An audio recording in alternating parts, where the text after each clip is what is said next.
Hey y'all, it's Shelly. I wanted to show you something that we've really been loving lately. It's this VEVOR mini Dutch pancake maker. If you're a fan of those little cute fluffy pancakes like we are, then you're gonna love this. I actually got it from the brand as a gift to try it out, so I definitely wanted to share my thoughts with you guys. First off, check out this sleek design. It's made of food grade stainless steel, so I know that it's durable and it's so super easy to clean too, which is a lifesaver for us busy moms. And the cast iron plate, it's completely non-stick, which means no scraping or sticking. It just makes perfect pancakes every single time. This baby can actually cook up to 50 pancakes at a time. So yes, 50 pancakes at a time. And the best part, it only takes like 3 to 5 minutes to get them golden and crispy.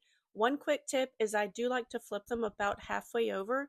They just pop right out, so it's very easy to flip them over. No mess, no worries, no hassles. So whether you're feeding a hungry family or hosting a big brunch, it's a total lifesaver. It also has two separate heating zones with their own thermostat, so you can control the temperature for each side. And there's a built-in timer on each side that makes sure you don't overcook any of the pancakes. So you set it, flip it, and let the magic happen. And if you've ever tried to make pancakes for a crowd, you know it can be so time consuming, but this machine cuts the time in half, and again, it makes it so super easy and quick. And the pancakes have come out perfect for us every single time. Light, fluffy, and golden brown and delicious. And when you're done, cleanup is really a breeze. Just a little dish soap and a non-abrasive sponge that come with the set, and you're good to go. No scrubbing, no hassle. It also comes with a few other accessories which are really cool to get, like the tongs and even a whisk. This mini Dutch pancake maker by VEVOR really has you covered. It's perfect for home kitchens, cafes, or anywhere you want to impress anybody with these adorable little pancakes. I would definitely recommend it.